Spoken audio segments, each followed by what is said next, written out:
होता है और गोविंद भी प्रसन्न होते हैं।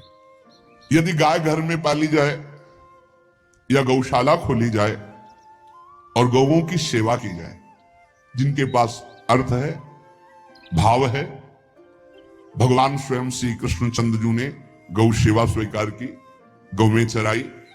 गौओं की परिक्रमा करने से, जैसे आप प्रभु के बिहारी जी के मंदिर की 4 परिक्रमा करें तो जो फल आपको मिलेगा वही गाय की 4 परिक्रमा कर ले तो आपको प्राप्त हो जाएगा। गौ की प्रदक्षिणा से, गावः प्रदक्षिणी कार्यावंदनीया ही नित्यशः, जो रोज गाय को प्रणाम करता है और गाय की प्रदक्षिणा करता है तो भगवत प्रदक्षिणा का उसे फल प्राप्त होता है। यदि घर में गाय बंधी है और भूखी है और प्यासी है तो तुम्हारे सारे पुण्य नष्ट हो जाएंगे। गाय के गोबर से जहां लेपा जाता है वहां जिस देवता का आवाहन करोगे वही देवता आकर विराजमान हो जाएगा।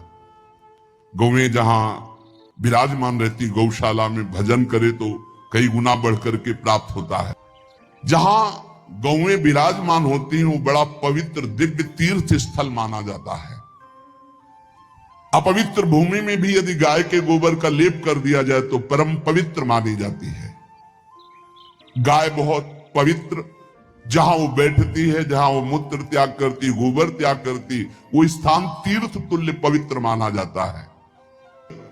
कितना भी बड़ा पापी हो, अगर पंचगव्य पिलाया जाए तो वो वैदिक मंत्रों को स्वीकार करने लायक हो जाता है, पवित्र हो जाता है। पंचगव्य में 5 चीजें गाय की होती है: गाय का मूत्र, गाय का गोबर, गाय का दूध, गाय का दही और गाय का घी। ये 5 मिलाकर पंचगव्य पिलाया गया था। पहली बार जब वैदिक मंत्र दिया गया था तो पंचगव्य बनवाया था गुरुदेव भगवान ने सन्यास, और वो पिलाया था। ये पंचगव्य पिलाने से अपवित्रता का नाश होकर पवित्रता का संचार होता है। इसलिए धन्य है उनका जीवन जो गौ सेवा परायण है भगवत भाव से। गाय में साक्षात भगवान का भाव रखकर गौ सेवा करते हैं। गाय बंदी हो घर में, वो प्यासी है और भूखी है, तुम्हारे सुकृत नष्ट हो जाएंगे।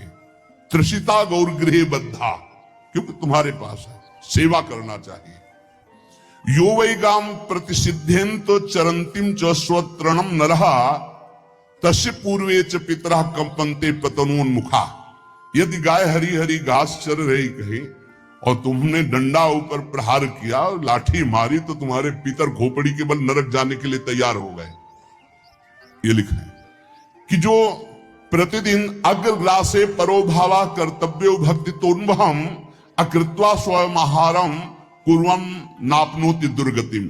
जे ही तुम्हारे गृहस्थ में, घरों में पहले होता था, अब तो भगवान जाने, जे ही पहली रोटी तवा में गई तो वो निकाल करके पक्की रखी जाती थी गौग्रास के लिए, पहला रसोई में।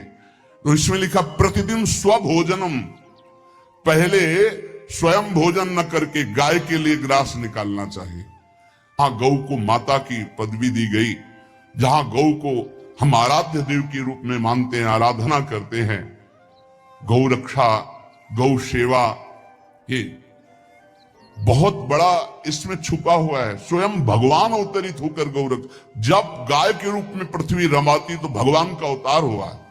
बड़ा विचित्र समय आता चला जा रहा है कि अब आधुनिक यंत्रों की ऐसी सेवाएं हो गई बड़ी बड़ी कि अब न बैल की जरूरत है, और ऐसे दूध की महंगाई बन गई कि अब देसी गाय 2 लीटर 3 लीटर 4 लीटर, और ऐसी ऐसी कि 20-20 25-25 लीटर दे तो कौन देसी गाय को।